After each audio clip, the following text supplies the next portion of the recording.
So we are so glad that you have taken some time to join us at 4 o'clock today. You can tell that we are like you. We are a little bit exhausted. It has been chaotic, but we are super excited because we have spent 2 days in Pikeville. I'll tell you a little bit about we spent 2 days in Pikeville, and we are learning about how to kind of solidify the grant process and make that even better for you, for more opportunities for Kentucky schools and Kentucky school districts. So we've had our entire grants team down here in Pikeville learning how to bring back better opportunities for you and for your students and for, all the wonderful things that you all do in your classrooms every day. So after this session, we'll be driving back from Pikeville and kind of get back to some normalcy, hopefully. So this session, let me first just say how excited I am about this cohort, so to speak, this boot camp that we're going to be starting. One, because if you do not know anything about the Kentucky Writing Project, it is incredible. I am a teacher, leader from way back with the Kentucky Writing Project. I absolutely love the Kentucky Reading Project, the Kentucky Writing Project, all of their strategies and their belief and their work statement. You are going to be a believer as well after these sessions. But two, the second reason is we have Kim Sparkman with us today, who is a fellow. Not only is she Kentucky Writing Project Fellow, but also she is a former KDC gal. So I feel like she's still family for us. So it's kind of the best of both worlds. We get Kentucky Writing Project, we get KDC, and you get Kim all rolled up in one. So this session is going to be incredible for those two reasons. So we're going to focus today on K-2. So if you're a K-2 teacher, this is going to be wonderful for you. If you're one of the older grade levels, don't worry. There's going to be plenty of things that you can bring to the table with you and use. But what I get so excited about is when I was talking to Kim and when I was talking to Sean, these are going to be things that you can immediately begin to apply in your classroom. So without further ado, Miss Kim, you can take it away for us. Oh, thank you so much. It is an honor to be here with you and to go on this journey together. Um, I know that Wendy talked a lot about the Kentucky Writing Project, but I'm just going to pop this up here. And these are some of the 6 pillars that we stand on, which is, we want you to write. And academic writing is so important, no matter what you teach, no matter what grade level you're at. That written communication is essential in what we're doing today. And what I love about the writing project, the National Writing Project, is that statement about the high quality experience is the basic right of all learners and the cornerstone of equality. And I believe that, so I have to give them snaps. The writing project focus on collaboration, leadership, and we are advocates for writers. So I'm glad you're here with us. As we go out we are going to enter into this cohort as strangers. We are going to leave as friends. As we go through our hour together, sometimes I, get that speed going. And if you need me to stop, if you would like to say something, please just unmute. I would love to hear your voice. But feel free to put any of your thoughts, questions, comments, or concerns in the chat, and we'll definitely honor them. This is going to be interactive. We couldn't have a writing project, professional learning without doing some writing. So we are going to do some writing, and we're going to use some of our routines that you will see later on today. Now, today I looked at it as just as an introductory. I want to get to know a little bit about you. I want you to get to know a little bit about me, and we're going to learn some strategies. So that's kind of how today is going to be. And that brings me to the legendary Ernest Hemingway. So Ernest Hemingway was at a bar one afternoon, and a guy came up to me and he challenged him to write a story in 6 words, most certain that Hemingway could not do it. So his response was, "For sale, baby shoes, never worn." Wow, that tells a story, doesn't it? and only using 6 words. So I wanted to tell you a story about me, only using 6 words. This is my 6 word memoir, persistently running through my changing life. Now I'm going to add a few words because I do want you to know about me. I am a runner. I am a marathon runner. I try to get about 15 miles in a week, sometimes 20 if I'm lucky. But my life has changed quite a bit lately. I've went from being a 30-year educator to a retiree to a new employee with the Kentucky Writing Project, and from the caregiver of my uncle who raised me to we recently lost him. So lots of things in my life have changed. And when I thought about 6 words that described my life, this is what I put together. So I want you to take about 3 minutes and I want you to think about what are 6 words you could use to describe your life right now. I'm going to play the timer. And when the timer, go ahead and type your 6 word memoir in. And when the timer goes off, I want everyone to hit enter at the same time and we'll peruse the chat together. Okay? So think about, can you describe your life in 6 words?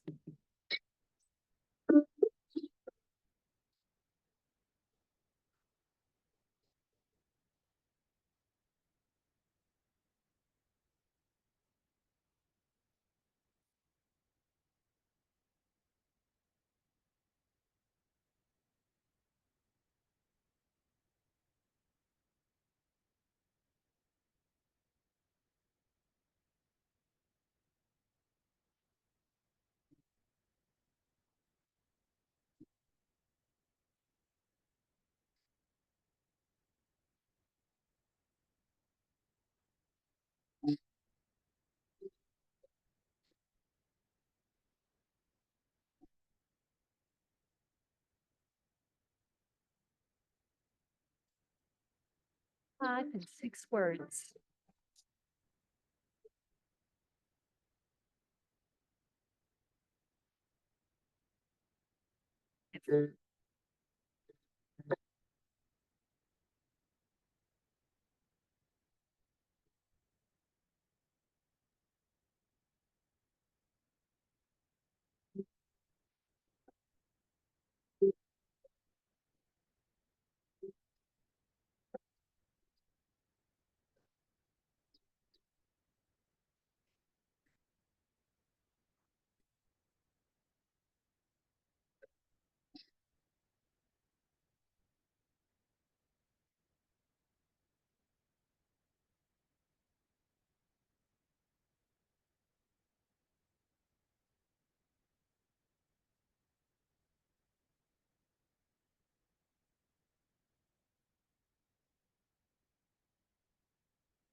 What beautiful stories you've written.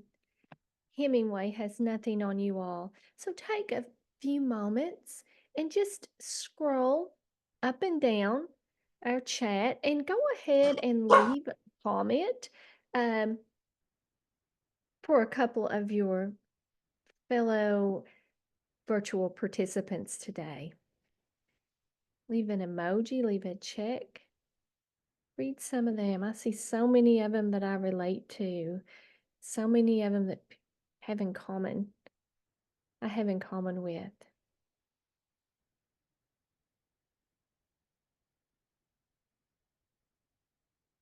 Thank you. Hmm. So the six-word memoir is actually a pretty big thing. It is, there is a website where you can actually publish your six-word memoirs. One of the things about the Kentucky Writing Project is that we really believe that, our writing should be published out there for the world to see. So this is a really fun activity for those reluctant writers.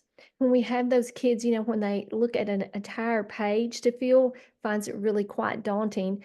But you know what?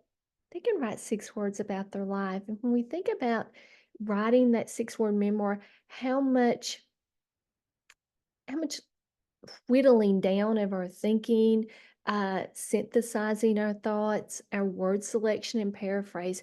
So, if you'd like to take this back into your classroom and try it with your students and have their work actually published, here's the website, and it's quite a bit of fun, and it kind of gives you the history of the 6 word memoir. Now, some people say memoir. Other people call it a story. For Hemingway, he wrote a 6 word summary, 6 word story. Um, I like six word memoir, so it's really quite versatile. But when you think about using 6 words, you're really thinking about your word choice. We're thinking about our summarizing, which we want our students to be really good at summarizing. We're thinking about our paraphrasing because we can't say everything.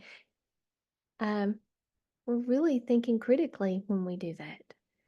Um, it really provides insight into our students' thinking. Are they on the right track? Have they picked out those words that would, if I want my students to write a summary, a 6 word summary, and I like to do that with them because that takes what we've read, it really makes them condense it down into that main idea, then it allows me to see, are they on the right track? When I think about history and social studies, there's so many great people that had such positive influences in history that I like for my students to write 6 word biographies about them. What did they do that really stood out? What made them that important figurehead in history? So I want to pause just a moment. Have any of you ever used 6 word memoir summary or stories? Or can you think of a way that you could use them in your classroom? Maybe even tomorrow. If you would, put a few suggestions in the chat or come off mute and share with us. I have used them in a variety of grade levels. And I've got some ideas in the chat I'm going to share out. When they share their stories with others, our students are such reluctant speakers too, especially high school, middle, and our elementary is where we're learning that foundation of conversation. And so this helps them, if I'm shy, I may not carry on a conversation with you, but I may be able to share 6 words. So I like it. It's a lot of that high level thinking. So um, when we think about, I love all your ideas. Great way to check for understanding. You are so correct. Oh, Thanksgiving. It would be awesome for a Thanksgiving.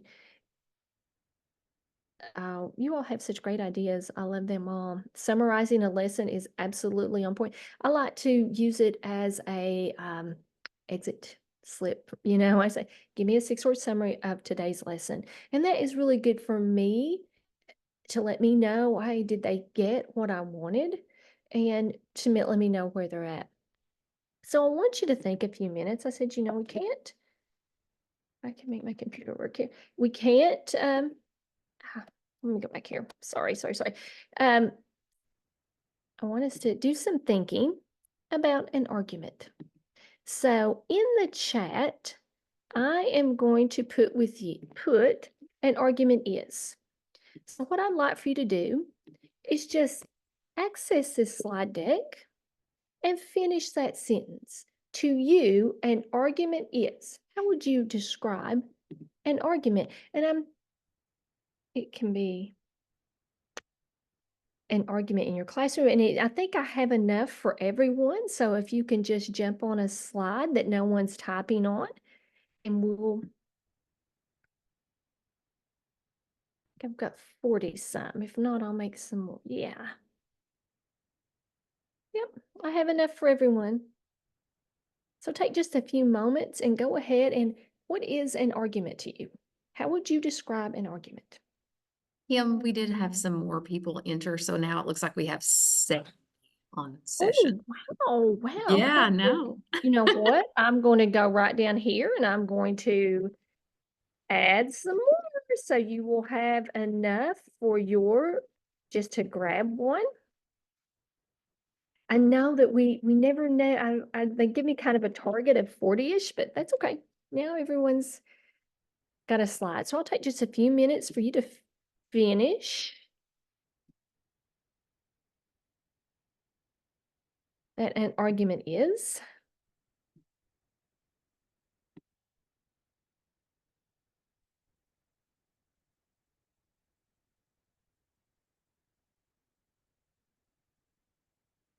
Just find one that's not been snagged. And you can think about argument in the form of how we use it in our classroom. But and when we say argument, because, in social studies, we defend that argument. In science, one of our things we have to do is defend an argument. Well, that's our claim. That's supporting our claim. And when you think about it, almost everything is an argument. Just a second. For some reason, my battery is going out. So just a second. We'll finish that.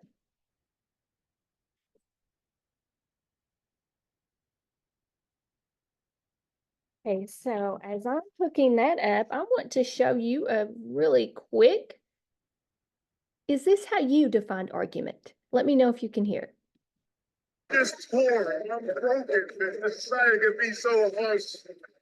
That's not going to get me anywhere. Right and wrong and there's no right and wrong to you. When a bear kills, that's not helping. You think it said? I asked you again, are you an animal or a human being? So moral, right?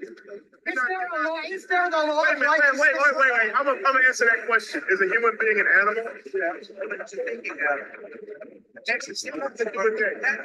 You want to ask me a question? What a human being is an animal? Yeah. It's a human governments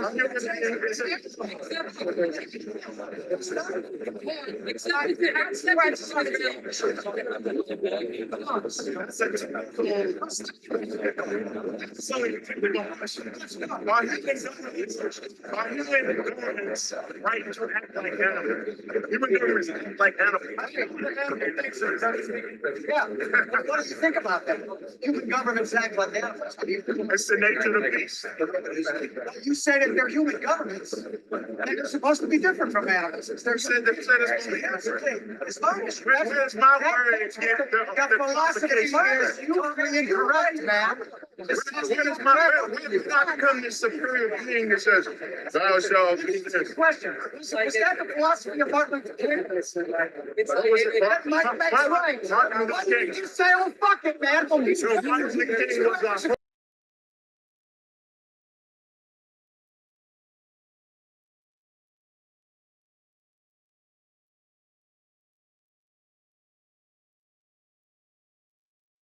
You muted yourself. You're still muted. So is that how you define argument? I hope not. But you know what? Unfortunately, in today's society, that's what happens, isn't it? Is we have two opposing views and they really don't have much evidence to support their claim. So Yes. let's go back, and we saw a lot of things that was not an argument in that. So would you go back to your slide again and put an argument isn't? What did you see that an argument is should not be, especially in our society today? When we ask our students to create an argument, that is not what we want to see, is it? No. What do we want to see? What is an argument and what is not? Because unfortunately, what we just witnessed is what our students think an argument is. I was working with a group of kids, and so boy raised his hand and told an answer, and his friend, I said, well, do you agree with him? He's like, oh yeah, I agree with him. And he said, but you need to change this. And I was like, well, if we need to change that, why did you agree with him? And he's like, well, he's my buddy. I don't want to disagree with him. So it's so important for our students to know that it's okay to disagree. So I'm going to share some of our slides that we have here for whatever it is.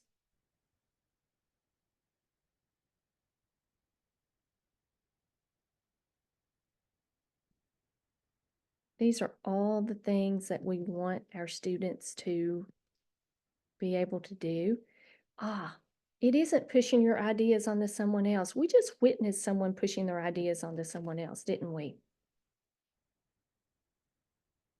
It isn't yelling to get your point across. So fortunately, we get to start in kindergarten through second grade, teaching our students what an argument is and what an argument isn't, because we're going to ask them to write that way later on. And like when I said, when you think about it, everything is an argument. Because I can see it one way and you can see it another. So thank you all for sharing such beautiful thoughts about that.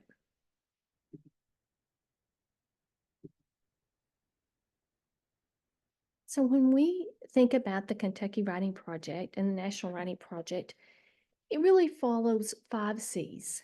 And it talks about what an argument is. It's dialogue, not debate. That's why I said everything can be an argument. And they must be able to see and understand. Before I can take a stand, I need to be able to understand what I'm taking a stand about. An argument features what the writing project calls the 5 C's: claim, citation, credibility, commentary, and countering. Now, when it comes to writing in the elementary, we really look at claim, cite, and commentary. We really don't delve into the credibility or the counterclaim until about 6th grade. So when I'm making a claim, that's my thoughts. I want to be able to support my thoughts. And then not only do I want to be able to support my thoughts, I want to be able to talk about them. This is what I think, and this is why I think it. And that commentary piece is what is most difficult for our students. But when we think about scoring well, if we have commentary, if we can defend our thoughts, then we're going to score up into the apprentice proficient level. So it's so important. So I'm going to read just a little bit more about arguments, and we're going to talk to the text. Now, I talk to myself all the time. I talk to others, but I also talk to text, and we're going to do some annotation. So as you read, I want you to use some of our symbols here. We've got a question mark. You can just use an A or a D for agree or disagree, a good idea, a star if it's important, or a MMK, make me think of, or underline key factors. The thing about talking to a text, if I put a question mark in my text, then I want to Tell me why I did that. So I want to put some justification from it, because our students learn early on about that argument portion of I'm sorry, that underlining portion of, I'm trying to put this in here, that underline portion of citing a text, but sometimes they get underline, highlight crazy. So we want our students to be able to really hone in and think about, why did I cite this? Why did I say this evidence was important? And what does it mean to me? Because I want to link what the text says to what it means to me. So the text that we're going to look at is the National Writing Project's approach to argument and dialogue and not debate. So I'm going to give you some time to read and annotate on your slide. Again, find a slide that's not claimed by anyone, and let's do reading and annotations. And I'm going to go down and see if we have enough. I'm at 51. So I'm going to copy a few more. Just access this, go down and find a slide that's not.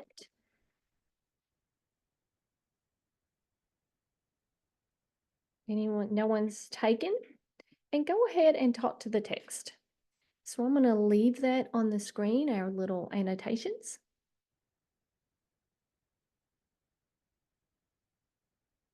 Make some comments on there. Talk to your text.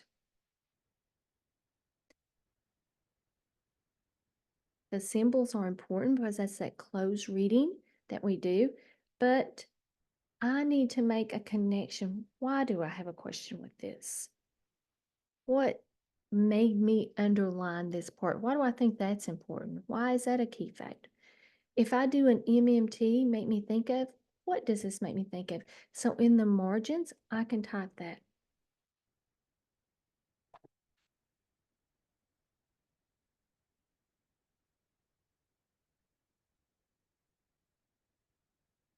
Take a moments. It's 4:28 right now. It'll take about 3 minutes and let you do some annotating. And then we're going to share these slides and see how you annotated and what was important to you and what you had a question about and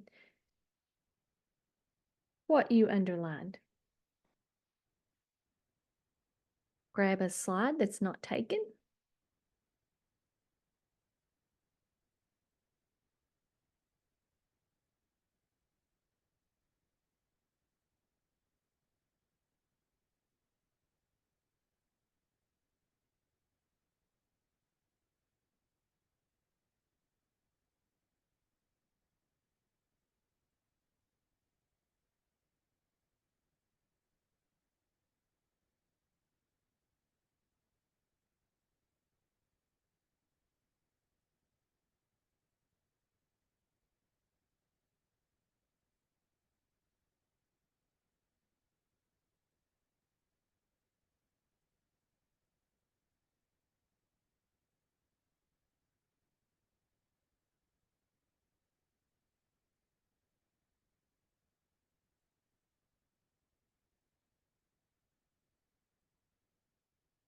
It's important that I have that strong definition of what I think an argument is and what isn't.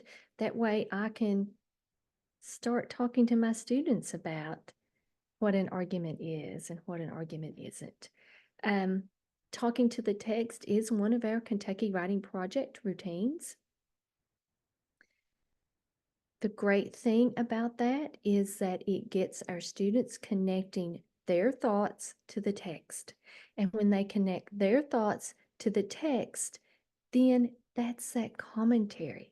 That's where they can pick out this piece of evidence and explain it because they've made a connection. They've told why it makes sense. So we'll take just another moment.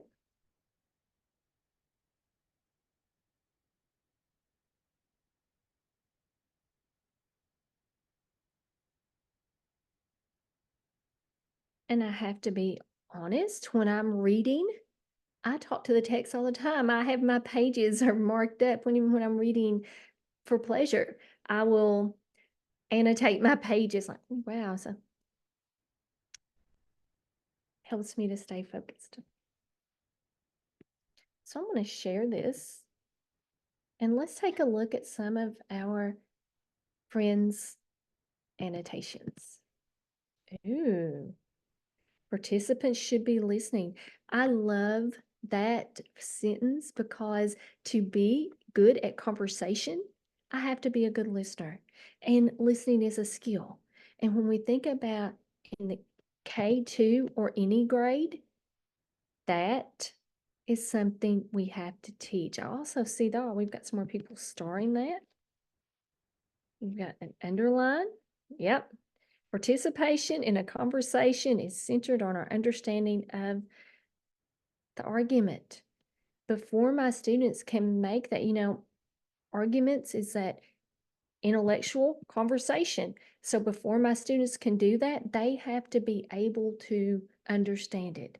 They have to engage in a range of viewpoints. I have to acknowledge my viewpoint may not be the same as your viewpoint, may not be the same as my friend's viewpoint. And before an argument can go past debate, I have to acknowledge other people's viewpoints. And that's important. Yep.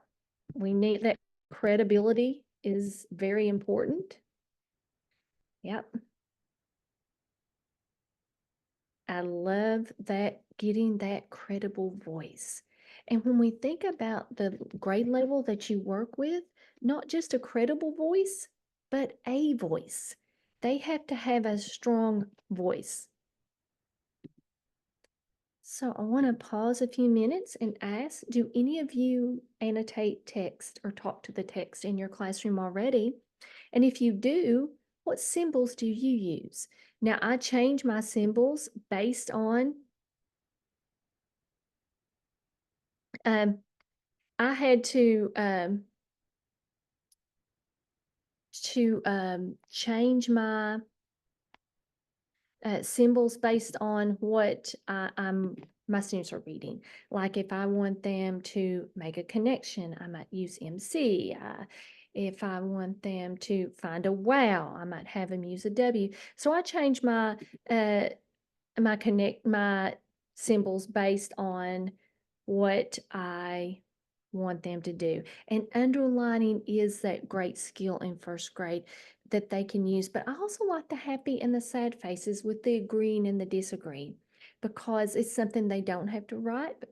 I like to use the question mark and a lot of symbols that they can draw easily when they're in their text, especially when they're so. Now, I think you all, before we started, accessed your writer's notebook. Did everyone get access to the writer's notebook?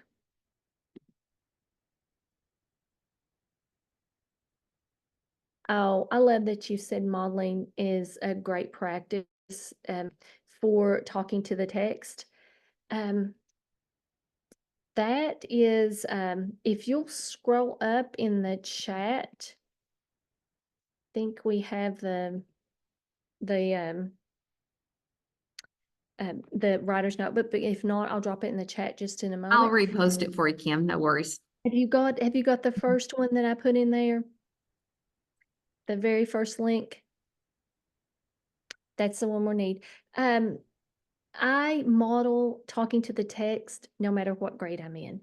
When I do that guided reading with them, we will talk to the text in it, and I model that for them. I think that's so important, and it doesn't matter if it is kindergarten or if it is 12th grade.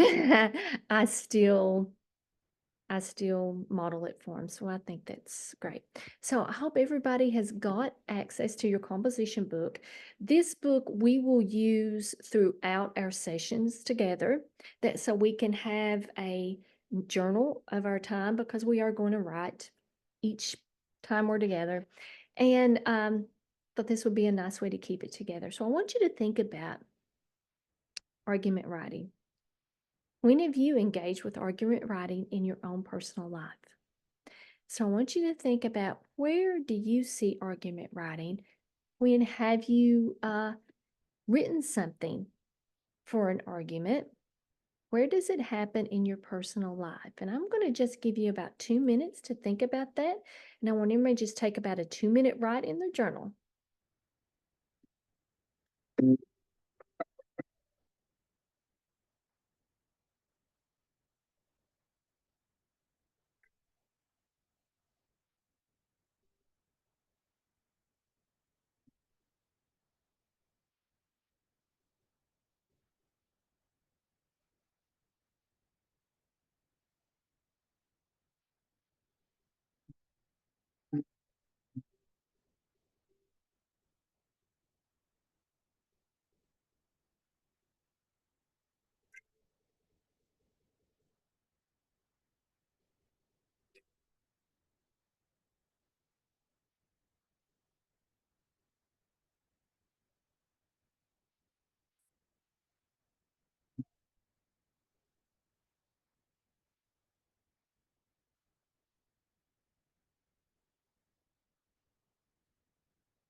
I know there's, according to the chat, there's still some people having access issues. I'm gonna email this out to you as well so that you all have copies. No, it's fine. I think it's just, I don't know, it's sometimes technology is a little wonky.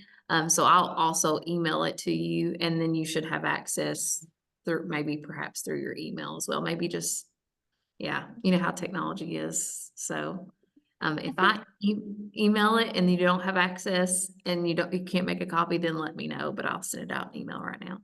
I'm sorry about that. I wanted to say that a 2-minute write is that sweet spot to build stamina. um, Students, I pencil to paper during that 2 minutes, and um, especially reluctant writers. And I know in kindergarten, and I'm going to say that I've used all the Kentucky Writing Project routines in kindergarten is where I've had a lot of experience with that. And my students, we start out with just that drawing. And I really, when they write, I write. It's important for my students to see me as a writer. So because I want them to be a writer, I want them to see me as a writer, and I go back to that good modeling. So I really just, that is one of my things that I'm stick hard and fast to, is that 2 minutes, 2 minutes pencil to paper. Even if you have to recopy what you've written, even if you have to just copy the prompt, you have to write for 2 minutes. That really builds writing stamina. So, and it is a manageable time, because my reluctant writers, even I have 5th grade too. I was 5th grade Kentucky Writing Project fellow as well. But it's manageable. If my students are reluctant writers, then I might not be able to write 5 minutes, but I think I can do it for 2. And you would be surprised how much that increases their stamina. So at any level, a 2-minute write is something that I definitely recommend. But before we write, we have to talk. And conversation is the way that we enter into writing. So conversations happen amongst friends, amongst coworkers, and they all look very differently. But they have one thing in common. There are no winners and there are no losers in a conversation. And that's nice. When I'm entering into a conversation, I listen and I want others to listen to me. At the kindergarten, 1st, 2nd, 3rd, up to 5th grade level, That's important. Our students, before they write, they have to talk. We can't leave that part out. Conversations is the basis of our writing. So we're going to work on entering into a conversation. So I want you to make a decision here. Would you rather be invisible, or would you rather be able to fly? So think about that.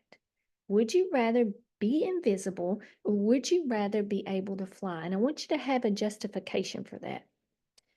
Because in a moment, we're going to put up breakout rooms.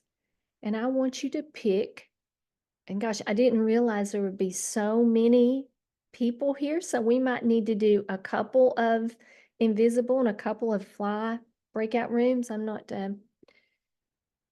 sure, but I want you to enter. Do we get to choose when we're invisible? No, we got to be I wish it was, because I mean, the conversations that I would get in if I was invisible, I would, yeah, it would be fun, wouldn't it? In just a moment, we're going to put up some breakout rooms, and I want you to go into that breakout room of the one that you chose. And I want you to have a conversation and share with, why did you choose this one rather than the other one? What makes you want to be invisible? What makes you want to be able to fly? And just share a sentence or two why you chose it. Enter into the conversation. So Wendy, do we have those breakout rooms ready? We sure do. Rooms 1 and 2 will be our invisible rooms, and rooms 3 and 4 will be the rooms for fly, and we're going to let you choose. So keep that in mind, and I'll put that in the chat as well. But rooms 1 and 2 are if you're choosing invisibility, and rooms 3 and 4 if you're choosing to fly.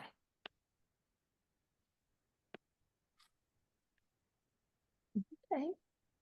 We'll have just about a 3-minute conversation. Anytime you're ready. Okay, perfect.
As you pick the room.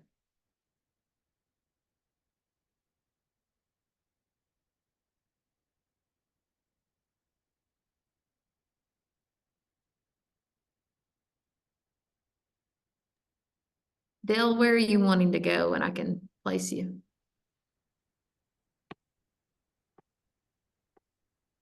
Three.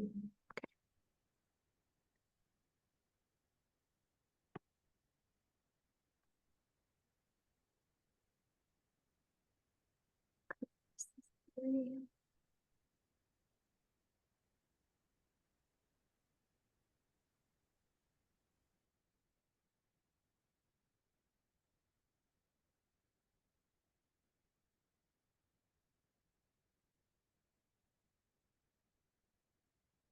Yeah, Sean told me just about 40.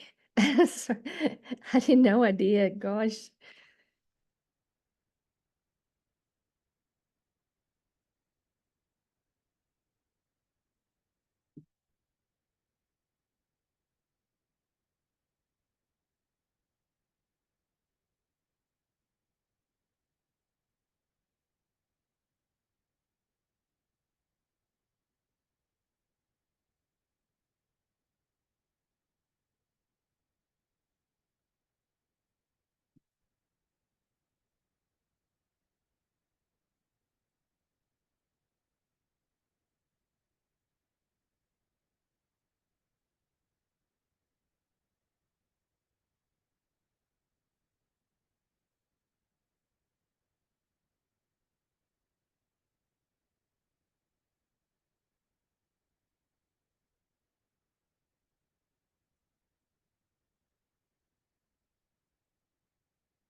Jennifer, thanks for letting me know that. You're good.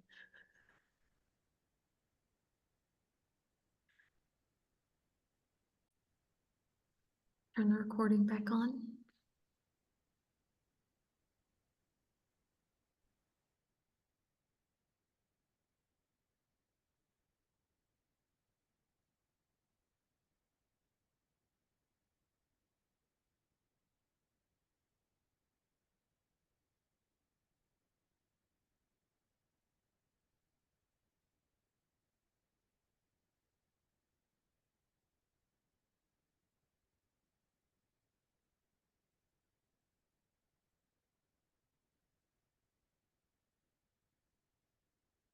Okay, it looks like everyone's about back. I'm gonna open this space up. Would anyone like to unmute and share which one they chose and why?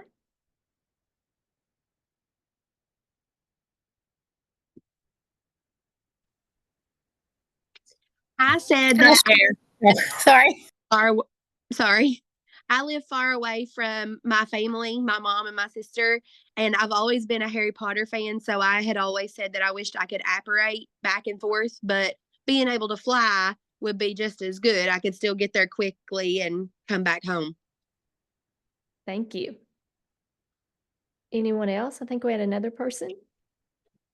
Yeah, I also picked to fly. I love to travel. I'd rather fly in a plane for an hour and a half than drive in a car for 12 hours. So, Oh, I'm so envious of you. I am the complete opposite. I'm a horrible flyer. yeah. I said I would rather be invisible so I could be places and no one know it. I could be laying on the couch and no one would bother me. And so I said that. But thank you all for sharing. And this is how we enter into the conversation. We tell the students when we want to do this, we would love for you to take this back and try it in your classroom because this is the first steps to writing. So tell your students you're going to be moving in the groups of two or three for conversations. And we know large group like this, it's hard for everyone to share out. So I want those manageable groups in my classroom. And then they're going to talk about it. And then we're going to come back after they've been in those groups and I'm going to have a conversation with them. How did it go? Did you all agree on, your reasons or disagree? Was anybody right or was anybody wrong? It's really important that when we're talking about entering into a conversation and beginning argument writing, that kids know there doesn't have to be a right or wrong. No one has to win. So I was going to have you write a reflection about your conversation, but I think that we're getting a little bit short on time. So I'm going to later on, if you would like to go back and reflect on this session, you have your journal, and that would be awesome. Also, we have some great comments in the chat about indivisibility or flying. So take a few moments to read that. So when we think about a conclusion to our day, it's really important that we teach our students to listen to one another because that's how conversations begin. And so my challenge is to you is to go back and enter into a conversation with your students tomorrow. We like to leave you with something that I can take back and use right away. So I want to share this link with you. And these are all would you rather, all kind would you rather this, would you rather that, all kinds of would you rather questions for your students. So try it with your class. Pose the would you rather, fly, be invisible. Have them go to their respected groups where they agree with one another. Have them pair with someone that they don't agree with. I would want my invisibility people to talk with my flying people. And then come back have a conversation about the conversation, and then do a writing sample about what they chose. Because, or it could be a picture. When I'm talking about K-2, I'm talking about it could be a picture. Because after I have thought myself, I've gone to my respective group that thinks like me and I've talked to them. I've gone to my person that doesn't think like me. When we think of it in the writing world, that's our counterclaim. And now I get to go back and I get to sit down and I can fill my page with a 2-minute write. So, what I would love for you at the end of this, you're going to have my email. If you can just do a writing, a would you rather writing, and send it to me, I would love to start off our session next week. And with that, so I'm going to answer. I do a would you rather daily. Yes, if you'll have them pair up with the opposite, it kind of gets them. Remember, writing is about acknowledging different viewpoints. And it's a fun way. Like my friend that likes to fly and me, I can see her point of view and I can share with her why her point of view is not the same as mine because I'm a big chicken. I'm afraid of heights. And then now I can go back and in my writing, I may even mention that. I want to be invisible because I'm afraid of flying. So I have created a counter argument or a counter to what I would choose. And it's very light and it's very unintentional.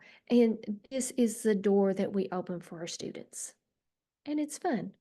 I don't have to write about them every day. And I know that the would you rather, you said you do yours daily and it's a SEL thing, and I think that's great. But that's where our conversation begins.